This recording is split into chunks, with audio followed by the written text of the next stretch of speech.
என் தேடல் நீ என் தெய்வமே, நீ இன்றி என் வாழ்வு நிறம் மாறுதே, உன்னை மனம் தேடுதே, நீ வழிகாட்டுமே.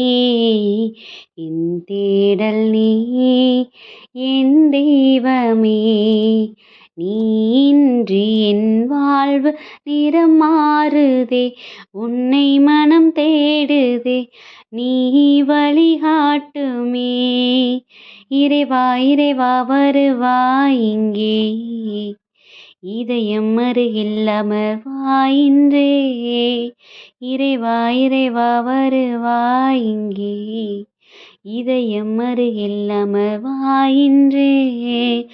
ஒரு கோடி விண்மீன்கள் தினம் தோன்றேனும், நீ இன்றி என் வாழ்வு இருள் சூழ்ந்திடும். பிறர் அன்பை என் பணியில் நான் ஏற்கையில், உன் அன்பு உயிர் தந்து வாழ்வாகிடும். இறை வார்த்தையில் நிறைவாகுவேன், மறைவாழ்விலே நிலையாகுவேன். வழி தேடும் என்னை காக்க நீ வேண்டுமே. இறைவா இறைவா வருவாய் இங்கே, இதயம் அருகில் அமர்வாய் இன்றே. இறைவா இறைவா வருவாய் இங்கே, இதயம் அருகில் அமர்வாய் இன்றே.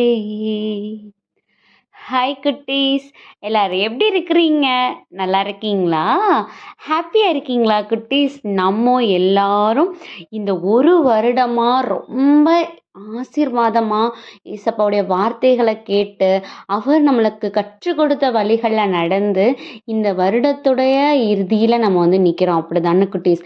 அப்படி நம்ம இருக்கும்போது கண்டிப்பாக நம்ம எப்படி தான் இருக்கணும்? ஹாப்பியாக தான் குட்டீஸ் இருக்கணும். ஏன்னா நம்ம யார் கையை பிடிச்சி இந்த ஒரு வருஷம் ஃபுல்லாக நம்ம நடந்து வந்திருக்கிறோம்? நம்ம ஏசப்பா கையை பிடிச்சி நம்ம நடந்து வந்திருக்கிறோம். அப்படி அவர் கையை பிடிச்சிருக்கும் போது நமக்கு ஏதாவது சோர்வு வர்றதுக்கு வாய்ப்பு இருக்கா? வாய்ப்பே இல்லை குட்டீஸ்.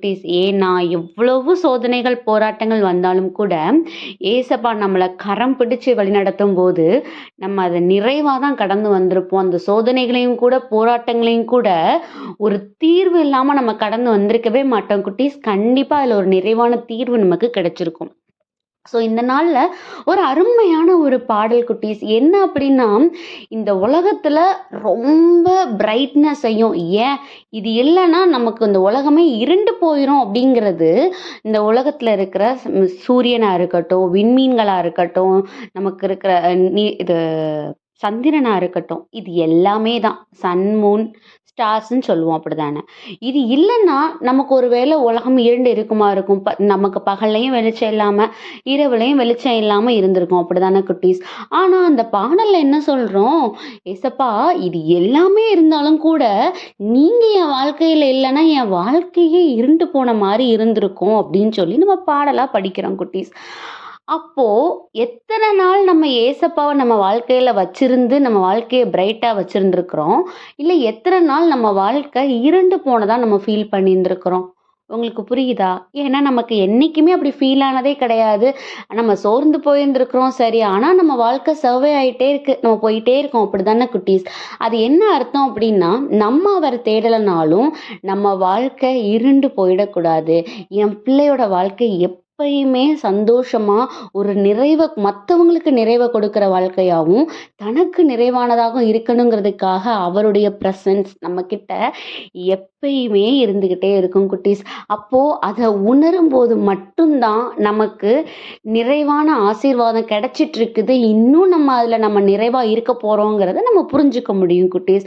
ஆனால் நம்ம தான் என்ன பண்ண மாட்டேங்கிறோம்? புரிஞ்சுக்க மாட்டேங்கிறோம். எனக்கு சோர்வு இருக்குது, சோதனை இருக்குது, பிரச்சனை இருக்குது, ஏசப்பா என் கூட இருக்கிறதே இல்லை, அவங்களுக்கெல்லாம் அவ்வளோ ஹெல்ப் பண்ணுறாரு, எனக்கு எதுவுமே பண்ணுறது இல்லைன்னு நம்ம எப்பயுமே அவரை நம்ம ப்ளேம் பண்ணிட்டு மட்டும் இருக்கிறோம். அப்படி தானே? ஆனால் ஏசப்பா இந்த பாடல் வழியாக என்ன வெளிப்படுத்துகிறாங்க, நான் உன் வாழ்க்கையில் இல்லை அப்படின்னா எப்படி இந்த நிறைவு உனக்கு கிடைச்சிருக்க முடியும்? கொஞ்சம் அதை யோசி. நான் உன் கூட தான் இருக்கிறேன். உன்னுடைய சோதனையாக இருந்தால் கூட அதை கடந்து வர்றதுக்கான பலன் நான் உனக்கு கொடுக்கறது தான். அதை நீ புரிஞ்சுக்கிடும்போது கண்டிப்பாக உன்னுடைய எல்லா சூழ்நிலைகள்லையும் யார் இல்லைனாலும் நான் உன் கூட இருக்கிறேங்கிறத நீ புரிஞ்சுக்குவேன்னு ஏசப்பா வெளிப்படுத்துகிறாங்க. ஸோ இந்த நாளில் பார்த்தீங்க அப்படின்னா எசாயா 54:14 நேர்மையில் நீ நிலைநாட்டப்படுவாய், ஒடுக்கப்பட்ட நிலை உன்னை விட்டு அகன்று போம், நீ அஞ்சாதே, திகில் உன்னை அணுகாது அப்படின்னு வசனம் கொடுக்குறாங்க.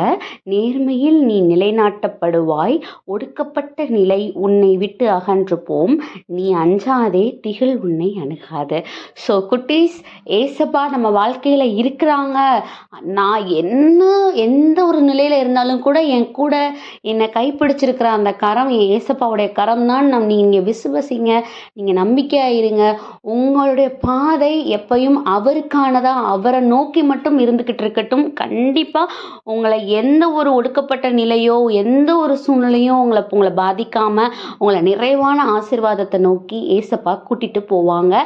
அதுதான் இந்த வருடத்தின் இறுதியில் நம்ம புரிஞ்சுக்கிட்டு இந்த அடுத்த வருடத்தை நம்ம நிறைவாக தொடங்க முடியும்.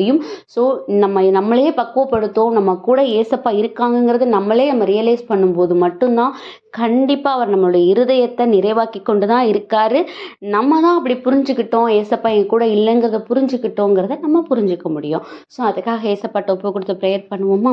அன்பான ஆண்டவரே, இந்த நேரத்திற்காக நன்றியப்பா தகப்பனே. இந்த நேரத்துலையும் கூட நீங்கள் சொல்லியிருக்கிறீங்க, எங்களுடைய தேடல், எங்களுடைய வழிகாட்டல், எங்களுக்கு எல்லாமே நீங்கள் தான். உமது கரங்களில் இந்த ஒரு வருடம் முழுவதையும் நீங்கள் எங்களை வழிநடத்தினதுக்கு நன்றி ஒப்பு கொடுக்குறோம். இனியும் கூட எங்கள் வாழ்க்கையில் எல்லா சூழ்நிலைகளையும் நீங்கள் எங்கள் கூட இருக்கும்படியா உமது கரங்களில் ஒப்பு கொடுக்கிறோம். ஆமீன்.